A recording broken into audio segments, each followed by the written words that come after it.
Oh yeah. Don't forget to flush your radiators, guys. Buying used PC components overall is a pretty safe thing, especially if you're using something like eBay's buyer protection. You can get a lot of components for really cheap. That being said, when it starts to get to the water cooling parts, you gotta really look at what you're buying. Let's explain. This radiator, for an example, was I think $20, which is a great Primo Chill radiator. It had so much blue caked inside of it, it took about 20 rinses before any of the blue would come out. This pump was also very cheap. I believe this was around $50, which is a great deal, all things considered. I don't know if it works, so now I gotta test the pump, make sure the radiator doesn't have any blue left in it, and the list goes on. As a builder, I have thousands of screws, but I can't seem to find a screw that will make it all the way through this and into the radiator without puncturing the fins. So that's a dilemma. Where the hell is the motherboard cover? Bruh. I'm pretty sure the back plate or the brace that goes with this Corsair block is incorrect. All I'm trying to get at, guys, is that sometimes buying a bunch of used components can be a nightmare. I'm gonna steal the fans off this beautiful cooler and put it on this janky radiator.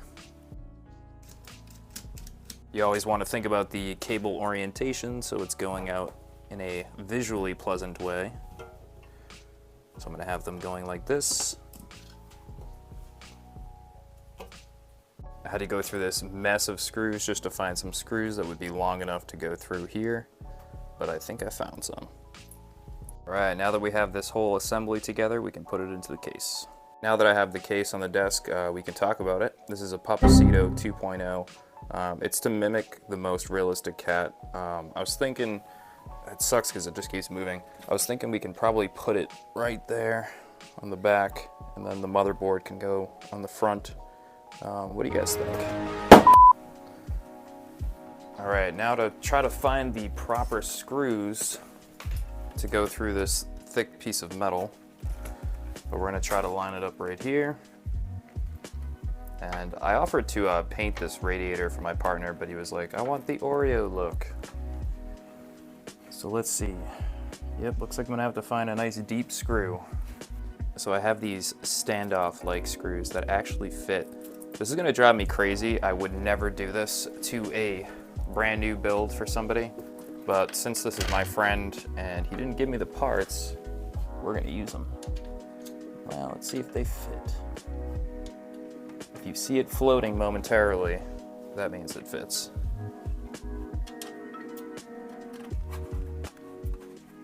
Oh yeah.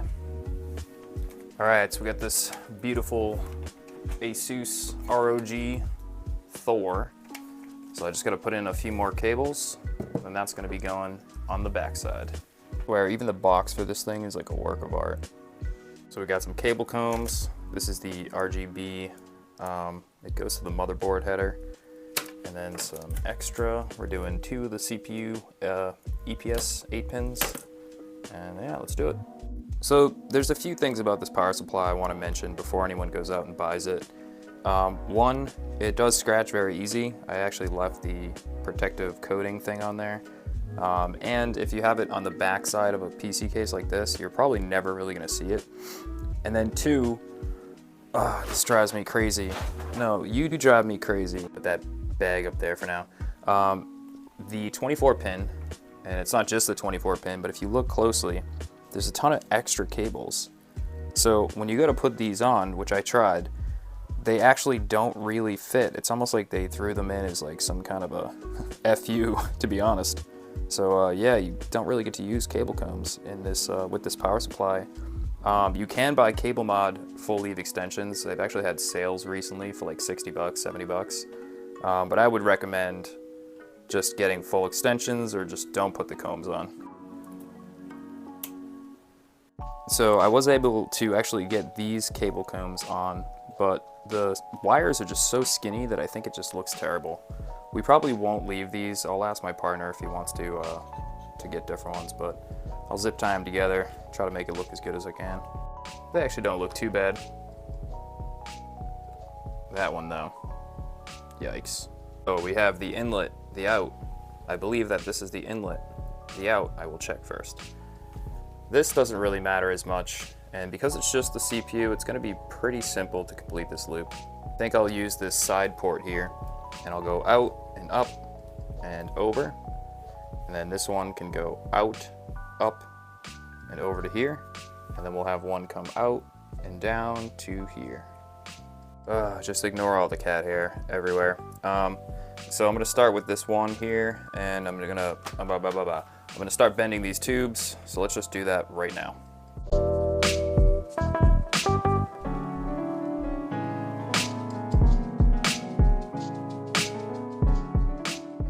So we got our first bend. So I'm gonna do straight up and over, and this is it here. I don't have any cross fitting, so I will have to do a little kind of like kink or crooked bend to get it to be straight. As you can see by this, it doesn't line up perfectly, but let's do it. All right, so I figured out kind of doing this while it's sitting down is gonna be easier. So we're gonna do this, make our first cut. I always save the extra pieces because you never know if you'll need it in the future. And always, you know, cut a little bit longer because you have to sand down the ends to make sure they don't cut your O-rings. That's the second one. I have one of these cool little guns. Put it in there.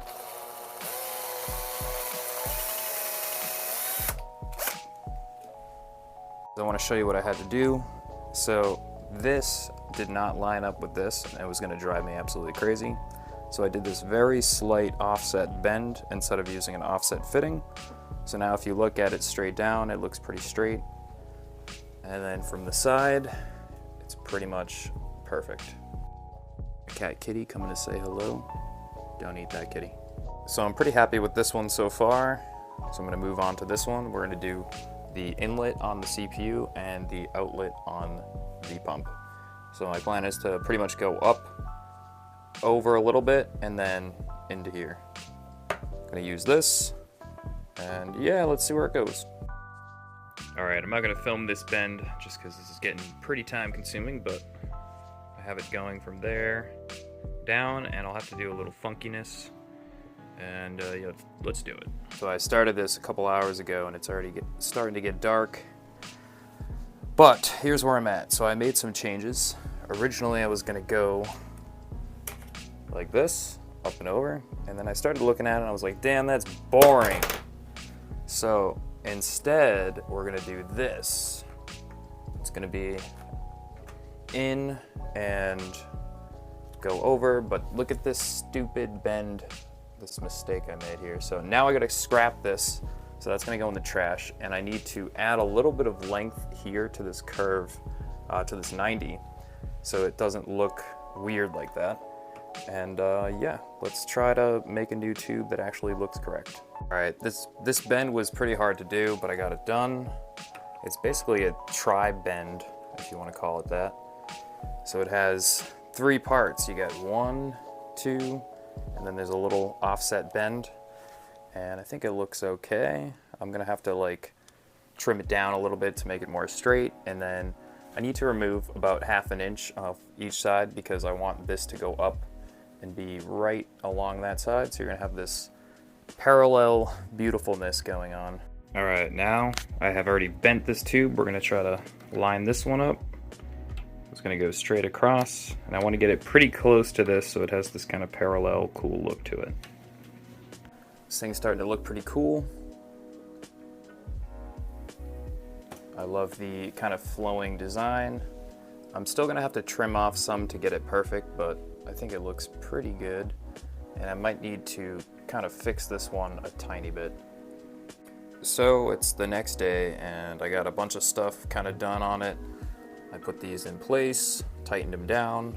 I think it looks pretty good. I really don't like these cables. I just feel like they're too thin and they don't give you enough cable combs. This one, I'm gonna attempt it one more time, but we have to wire up all the stuff on the back side. So I'm gonna do that right now. We're gonna try to fill the loop. Hopefully there's no leaks. And one other thing I wanna add is, some people will probably mention this down in the comments, there's no drain valve.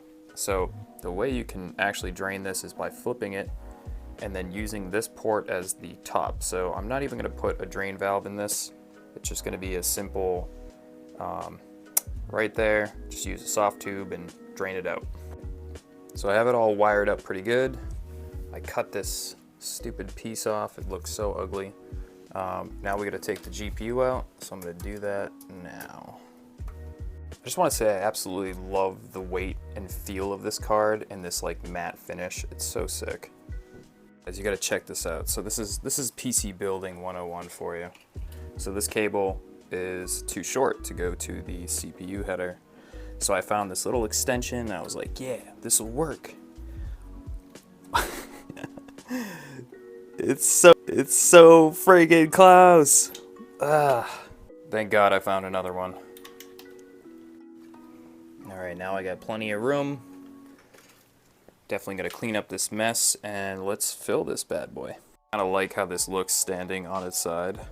Maybe you could put it on the other side.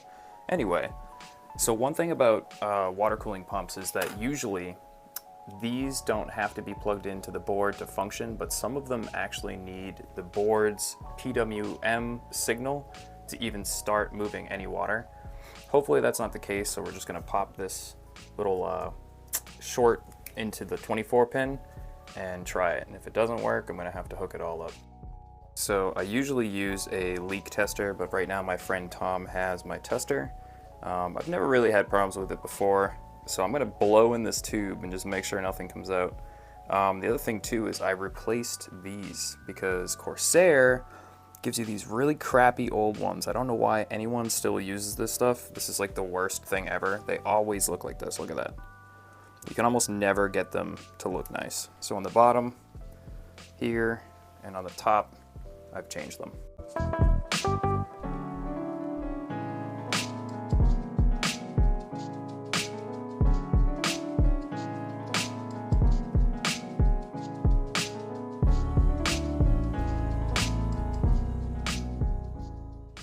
All right, it's pretty much topped off. Now let's see if anything leaks. Hopefully not.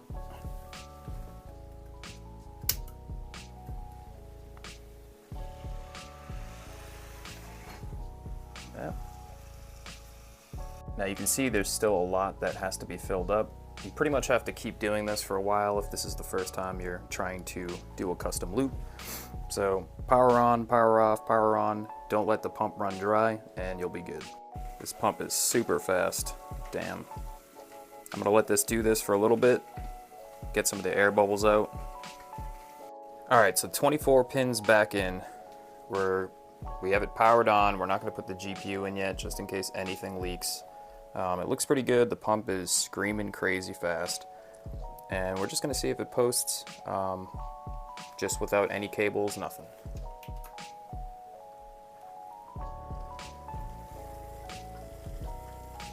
I'll have to turn that pump speed down in the BIOS. Things running crazy fast. Let's look for our postcode.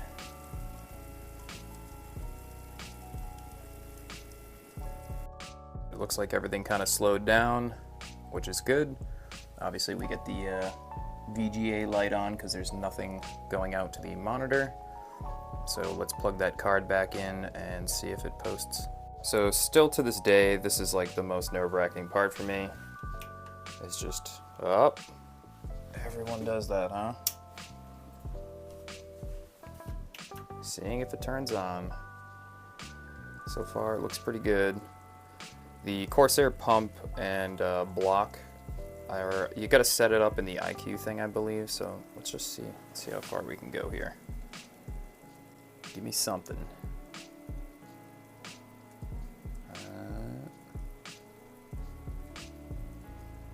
See a VGA light, could be training memory.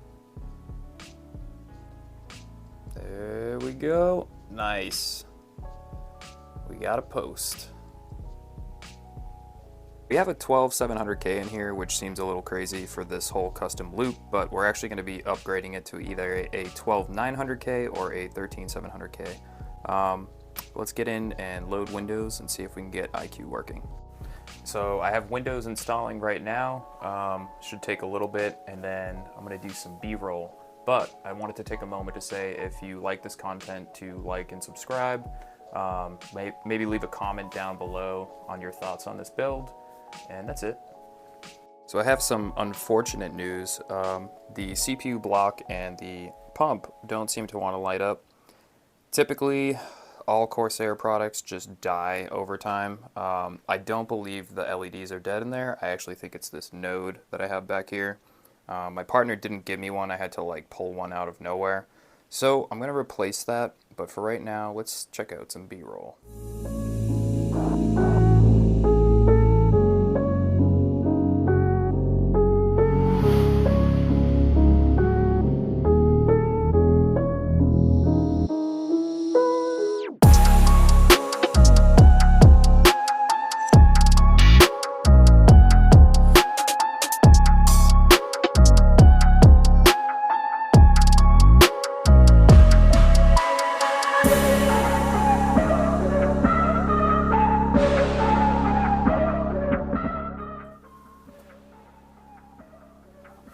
Thanks for checking out the channel, guys. Until next time, peace.